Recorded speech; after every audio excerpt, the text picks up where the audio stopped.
Luke 4:16-21.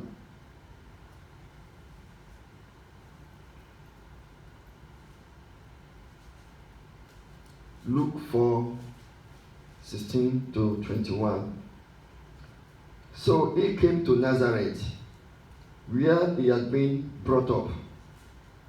And as his custom was, he went into the synagogue on the Sabbath day and stood up to read. And he was handed the book of the prophet Isaiah. And when he had opened the book, he found the place where it was written, "The Spirit of the Lord is upon me, because he has anointed me to preach the gospel to the poor. He has sent me to heal the brokenhearted, to proclaim liberty to the captives, and recovery of sight to the blind, to set at liberty those who are oppressed, to proclaim the acceptable year of the Lord." Then he closed the book and gave it back to the attendant and sat down. And the eyes of all who were in the synagogue were fixed on him. And he began to say to them, "Today, this scripture is fulfilled in your hearing." May the Lord bless the reading and hearing of his words to our hearts, in the name of the Lord Jesus Christ. Let us pray. Father, we want to go into your word this morning.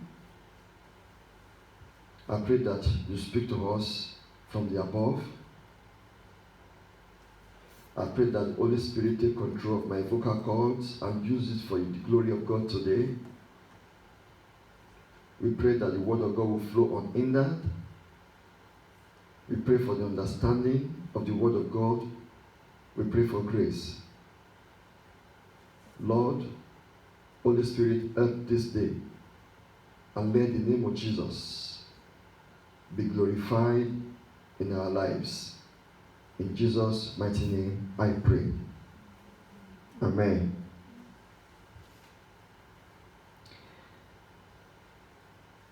I'll be speaking about the topic, setting the captives free.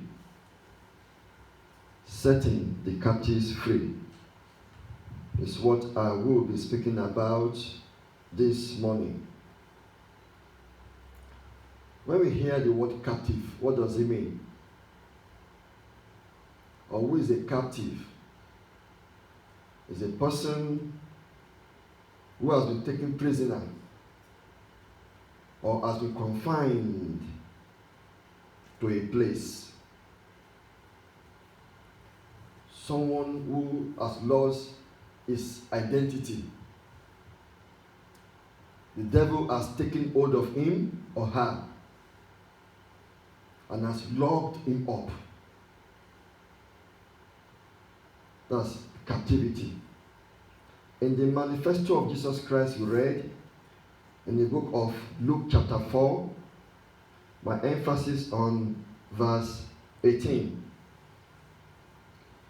Jesus said something among all those things.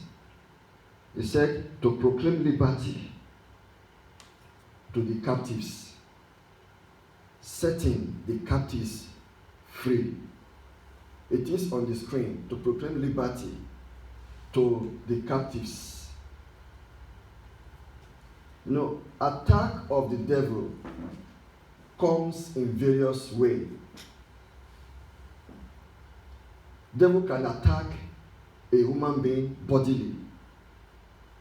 When it happens on the body, you feel sick, you feel pain, you feel discomfort in your body. So devil can inflict sickness or injury upon the body, our flesh. Another form of captivity is in the soulish area. Devil can bring people to captivity through their thoughts, bad thoughts, through their emotions. They have very poor emotions, bad feelings. Some are psychologically disturbed. They cannot think straight. Some, their intelligence is quite low because of the devil's attack. They have low IQ. Some cannot add 2 to 4.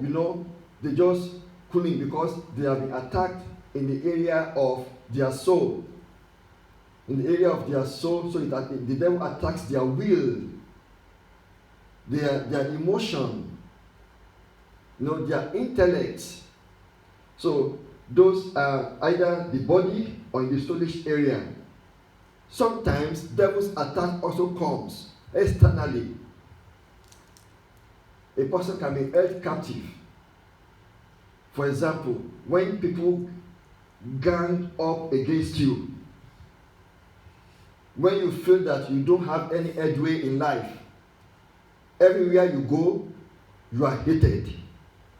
Everywhere you go, people don't just want to see you. You went there, you are hated. You went to that place, they don't want to see you. When the time for promotion comes, you are not promoted. When the opportunity comes for you to progress, something just comes in life that stopped you.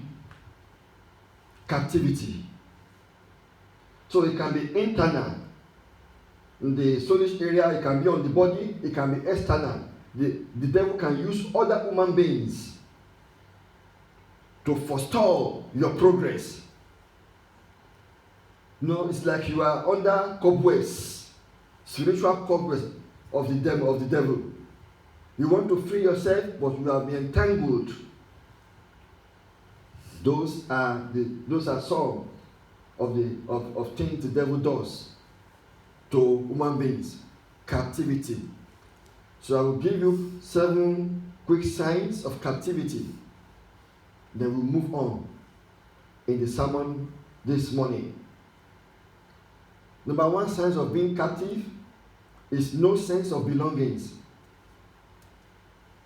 When you see yourself as not fitting in to the body of Christ, you see yourself as not part of it, you don't feel that integral part of the kingdom of God. You feel that you are not one of them. You could be under captivity. Number 2, dryness. When you don't have the attitude of worship, you can't worship freely. You cannot worship God intimately. The Bible is just like storybook. You read the Bible, you don't understand what you read. It's just like another newspaper to you. You want to pray, it's like your prayer is bouncing back to you. Dryness in everything. Inspiration from the Holy Spirit, but you are just by yourself. Dryness. Another one is without purpose. No purpose in life. You find yourself wandering from one thing to another, trying to find satisfaction. You wander to this direction, you wander to that direction. You are looking for satisfaction.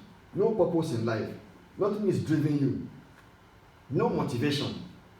You could be under the captivity of the evil one. The other one is paralysis, or you are paralyzed due to constant failure or long-standing problem. When something has happened to your father or your mother or your grandfather, your grandmother, and the same thing is happening to you. Maybe in your whole family, problems everywhere. Everyone has one problem or the other. And you see around in your own life too, you are also filled with that kind of problem. So you are paralyzed. You can't take a step of it to move forward. You could be under captivity of the enemy. It could be that. So you become paralyzed by certain events and reminded of the times you have failed before. You determine there is no point in trying to overcome the problems or problematic issue in your life because you will probably fail again. You have agreed that you will fail. So no point of trying, no point of moving forward. You are just feel you are overwhelmed with that kind of problem. Another one is overwhelmed by life numerous problems when you are way down. Everywhere you turn to in life is problem. Everything you do in life is problem. So when you are way down, you just couldn't move. Something is weighing you down. You feel like moving, but you just couldn't move. That could be a sign. When you are surrounded and overwhelmed by various bad circumstances, you couldn't move forward. Could be a sign of captivity. Another one is confusion. You are just divisive. You are not getting along with anyone at all. You are just by yourself. You are confused completely. That is another sign. You can't seem to get along with anything or anyone because you don't know where you are headed in life. You are totally confused about life situation. That could be a sign of captivity. And the last one is blindness. Spiritual blindness. Good examples are the Pharisees in the Bible. So they have the form of religion, they have philosophy, but spirituality is not there. They are completely spiritually blind. They couldn't differentiate between the right and the wrong. That was why they were fighting Jesus Christ in the days of the Lord Jesus Christ. When he was here in the flesh, they were just fighting him. They were looking for a way to just get rid of him.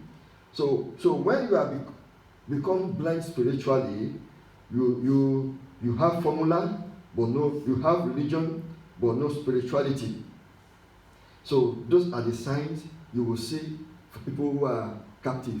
Now, there are 3 types of people. That is my next thing I want to discuss with you.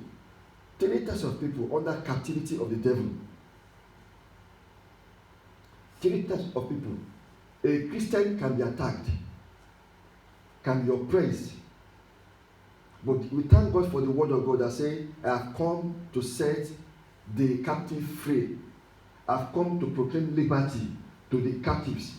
Jesus Christ has already done that for us on the cross. So the first set of people I want to consider this morning are, number 1, people that shows willingness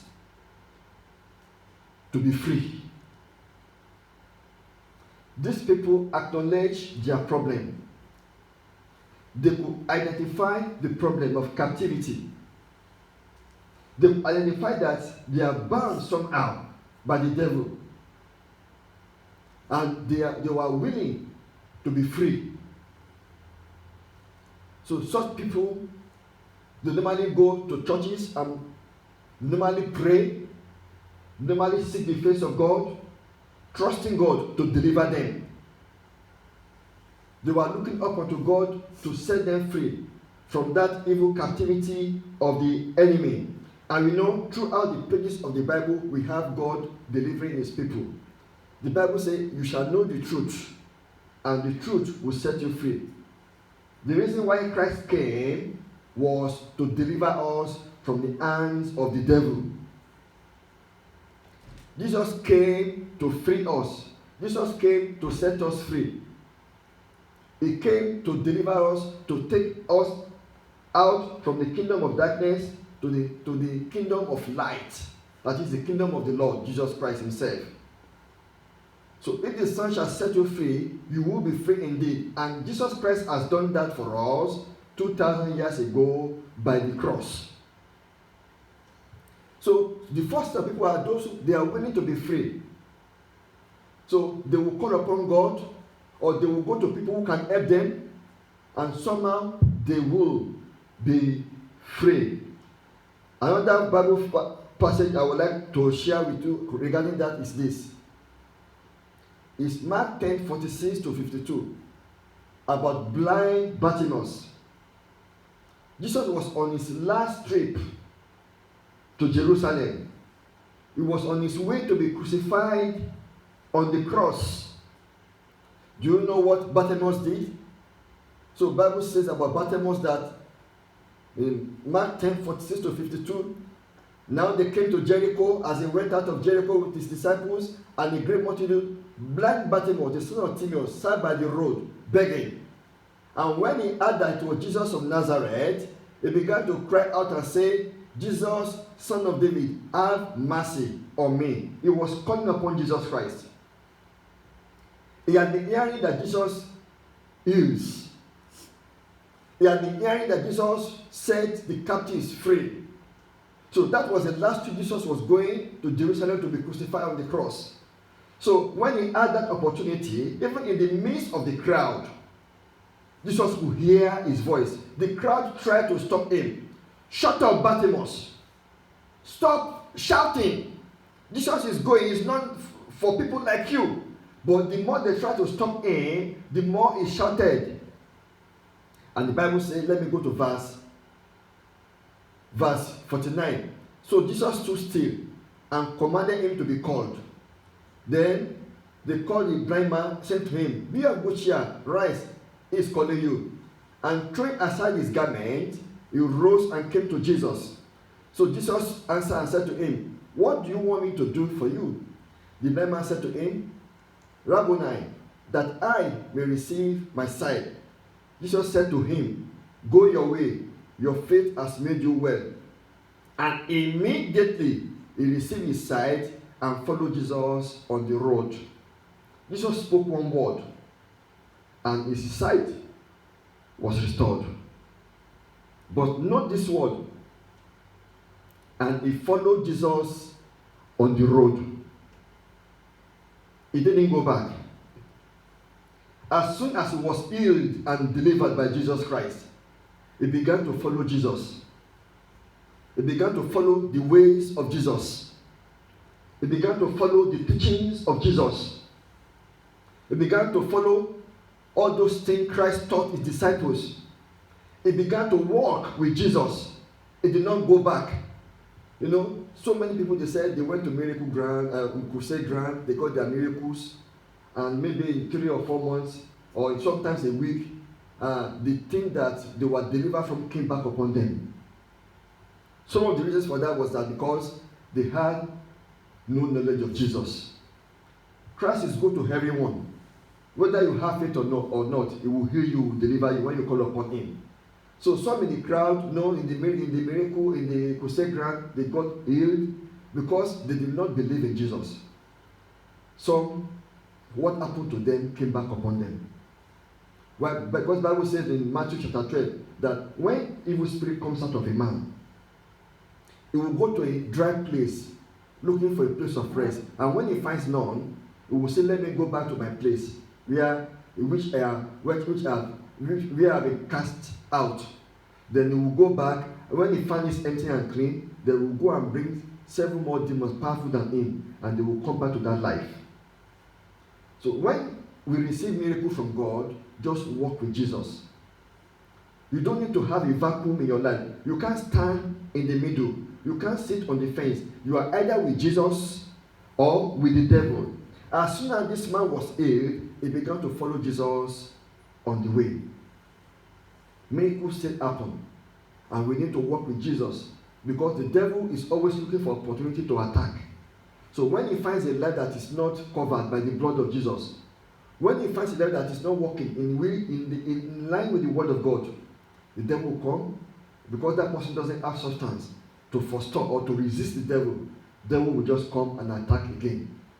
And that is just one of the reasons why some people get delivered and that thing came back upon them, because they don't have the substance.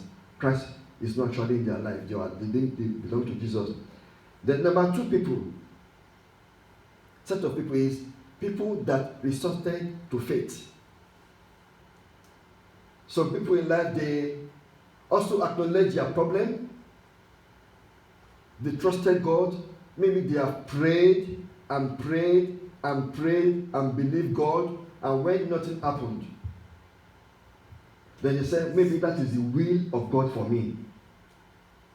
For example, who is sick? So someone who is sick now, and he has done his best medically and spiritually by praying, by fasting, that is still there.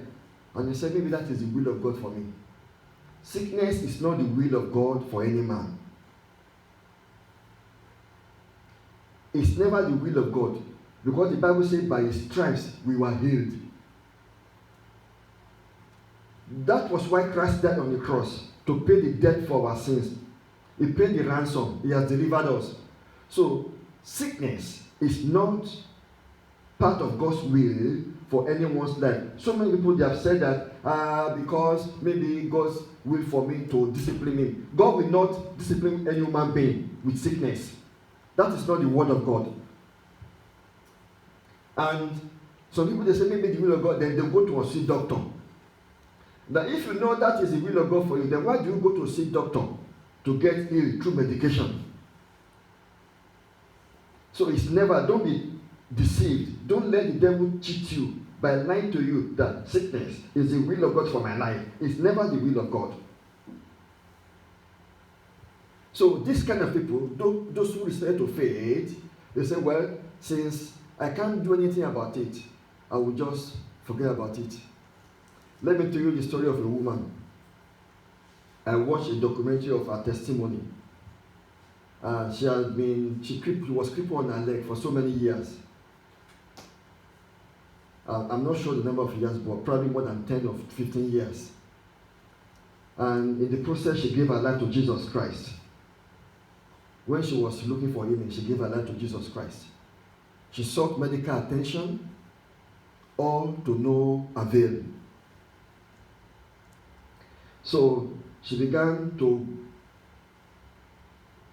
go from one crusade to another, from one meeting to another.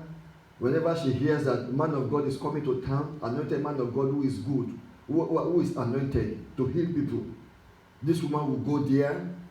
She will see other people getting healed. She will see blind eyes open, deaf ear, the hear, dumb to speak, even cripple walk in her own eyes. But it never happened to her. First meeting, second meeting, and this happened for a long time, over a period of time, for many years. Even in crusade ground, when the man of God is praying for the sick, people around her will try to lift her up from the wheelchair. Someone will lift her by the right and by the left. They will lift her. They say, now, by faith, take the first step. She couldn't feel any sensation on her feet. With pain, she would just sit back on her wheelchair. That has happened many times to her, and she gave up. And she said, well, I will just trust Jesus. I'll walk with Jesus. Even if I'm lame, that doesn't mean I will not go. I will make heaven one day. If one day I will die, I will be in Jesus' presence. She continued with her Christian life faithfully. And she gave up hope about walking again. But one day, in our church, there was an invited man of God for a crusade. The man came, then after preaching, he began to pray for the sick. Then he pointed to the woman on the wheelchair. And he said, in the name of Jesus Christ, get up and walk. The woman sat back, because she knew that it was going to be the same result. It has happened many times. She didn't even budge. She was reluctant in her mind. Then the people by her side, as usually happened, someone lifted her up here, another person lifted her up here. Then, for the first time in her life, she stood. She felt sensation in her feet. She stood. And now they encouraged her to take the first step. And she took it like this by herself. For the first time, over many years. Then she took another step. And those who held her let go. No, she was standing by herself now. And she began to walk. And the miracle happened. She had resorted to faith. But the day God visited her, she wasn't prepared for it.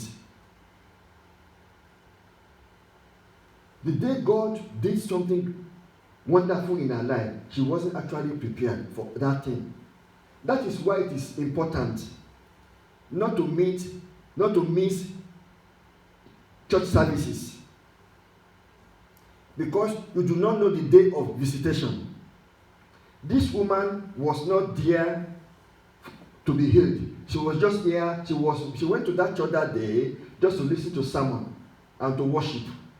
She wasn't expecting to be healed. So on the day of her visitation, she didn't know until God visited her.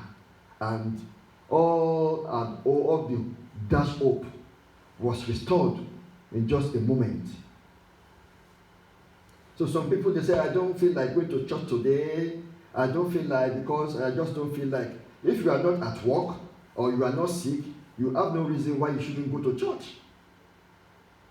And you know, since the empty seat, since COVID-19 started, people are still yet to return to church. So we do not know the day of visitation. We do not know the day God will do something great in the midst of people. Let us just be mindful that God can visit anytime. God can do his wonders anytime, because God is wonderful and gracious. The man at the beautiful gate, in the book of Acts chapter 3,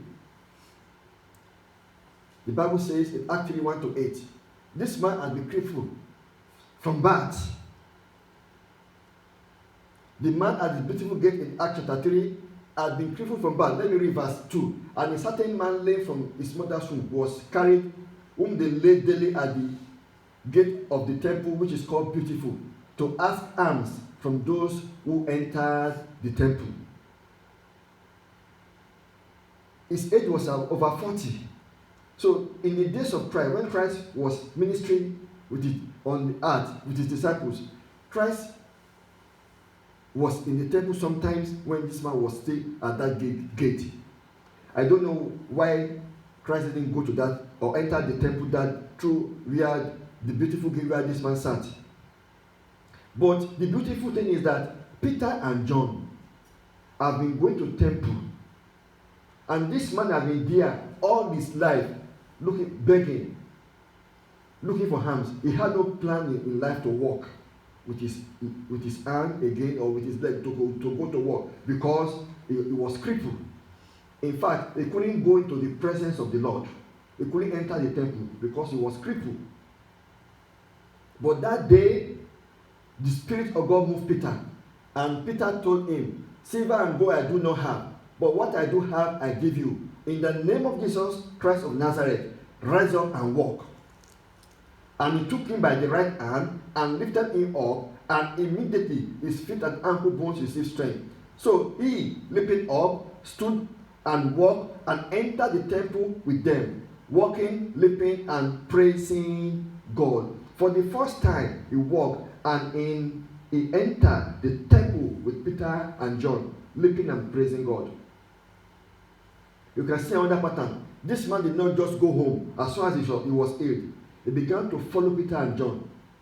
He was praising God. He entered into the presence of God for the first time in his life. He entered the temple after his walk. He was healed. So it is important that we don't just give up hope. Don't let anything dash your hope. Just be expectant. God can visit you anytime. God can do anything, any good thing, any wonderful thing, any gracious thing, any marvelous thing in your life, any moment. Even it can happen now as we are praying or preaching.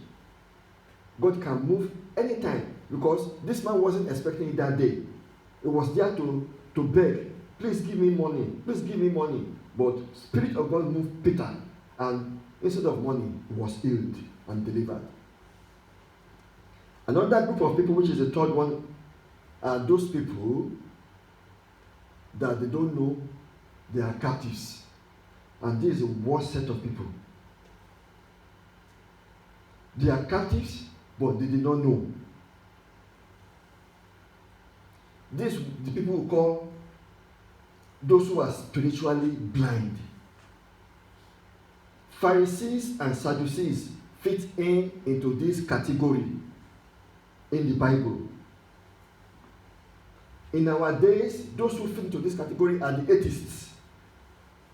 They don't believe in any God at all. They say, I'm a free thinker. I just believe I'm existing. This fits into those people who say they believe in evolution, that we came from just microorganism, then we began to form and grow, where we turn to ape, then from ape to human being. These people, they believe in free life.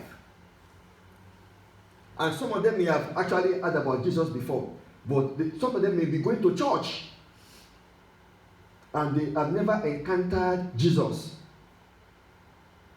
Some may even be born in the church, baptized in the church, and they learn the way of the things of the church. They can quote the Bible, read the Bible, they can sing, they can pray, and they have never encountered Jesus in their lives. This is the worst set of people. And it is dangerous because if they died in their sins, they will never see light. They will simply go to hell, banished from the presence of the Lord forever and ever.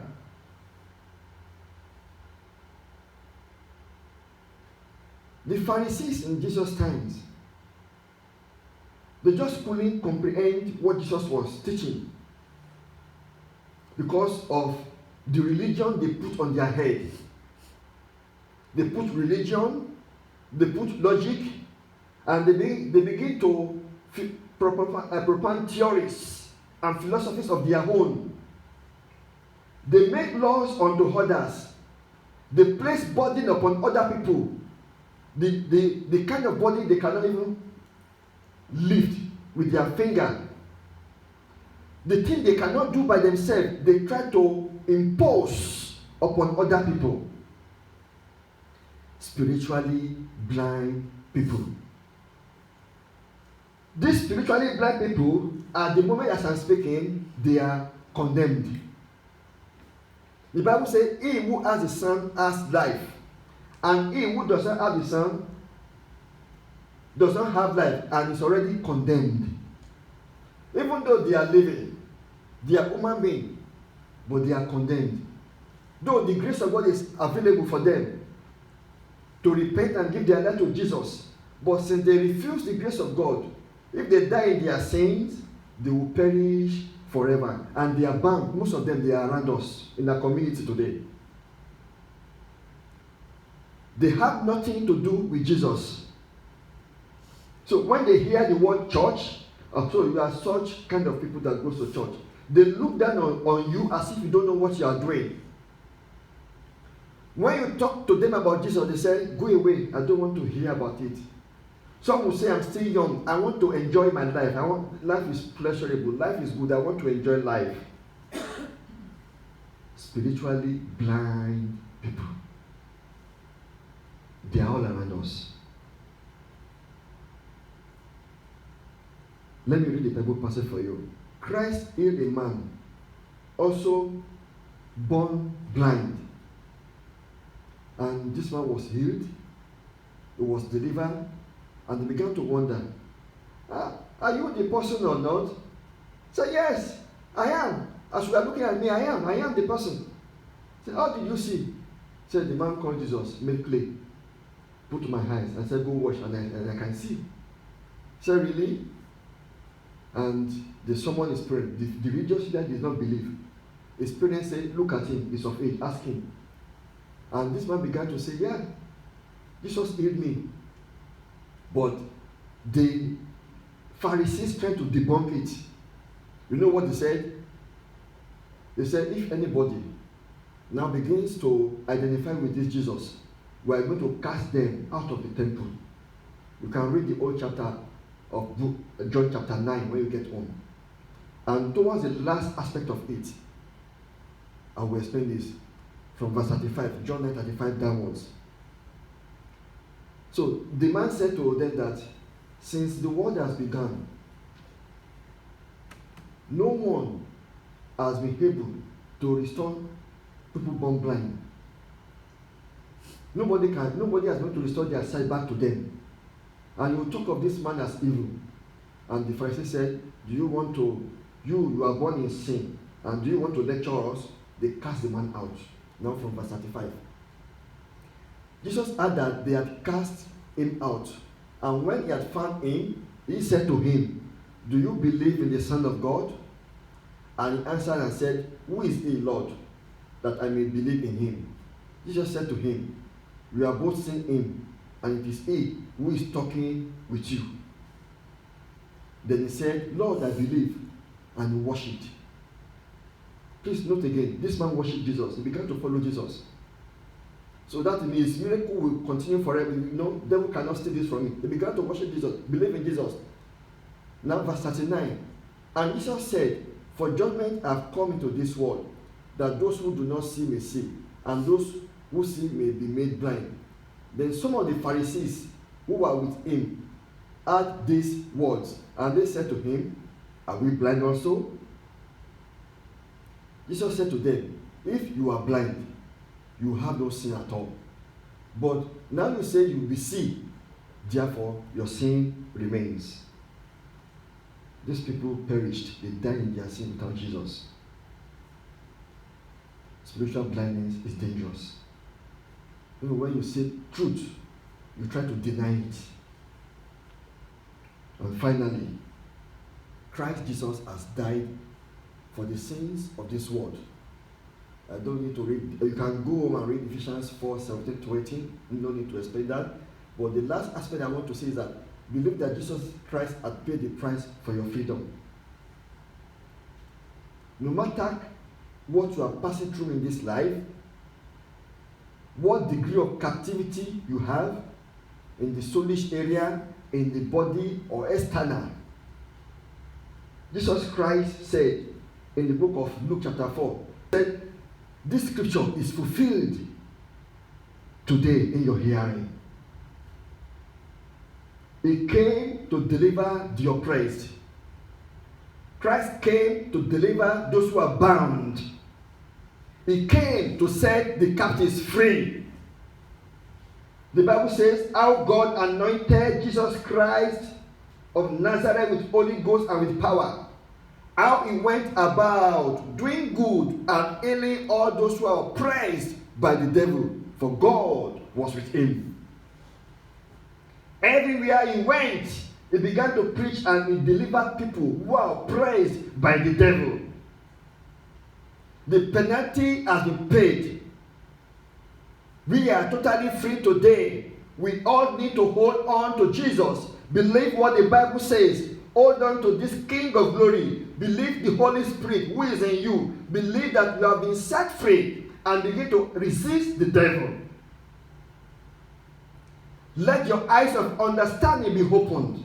Do not be ignorant again. You have been freed by Jesus Christ. Then stand your ground against what the devil is putting to your way. Say no to the devil. Try to resist the devil.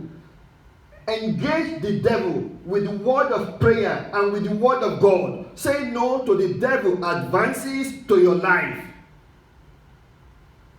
Christ has paid the price. As far as God is concerned, there is nothing left again for humanity. God has paid it all, and he paid it 100%. So we are free. So anywhere you see any evil happening, all you need to do is just to say no. Put down your feet and say no. I will not allow this evil to happen. Anywhere you see oppression of the enemy, put your feet down and say no to the devil. You cannot have your way here. The Bible says, give no room to the devil. Don't let him stay at all. When you have strange symptoms in your body, reject it immediately and begin to quote the word of God. Begin to quote the scripture. You have to be energetic and vibrant in prayer. You need to be a man of prayer, a woman of prayer that knows how to wage war against the kingdom of darkness. We have been set free 2,000 years ago by the Lord Jesus Christ. Everything has been done. Nothing is left undone. All we need to do is to take our stand and believe the word of God. Believe on the Lord Jesus Christ, and it shall be well with you. In the name of the Lord Jesus Christ, I pray. I say, in the name of the Lord Jesus Christ, I pray. So whatever you are passing through now, I decree in the name of Jesus, let the embargo be lifted in Jesus' name. Let every pain, let every sickness disappear from your bodies right now in Jesus' name. Any confinement that you are in at this moment, I command it to dissolve in the name of Jesus Christ. Any kind of external attack placed against your life, I remove that mark. I remove all those entanglements. I remove all those disapproval and hatred against you. I break them down in the name of Jesus Christ. I speak the word of the Bible says we shall speak a word and it shall be established, and the light shall shine on your ways. I decree as a servant of God, be loosed from all this entanglement of this world in the name of Jesus Christ. Jesus set you free, and you are free indeed in Jesus' name. Thank you, Almighty Father.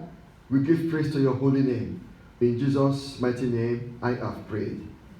Amen. Praise ye the Lord.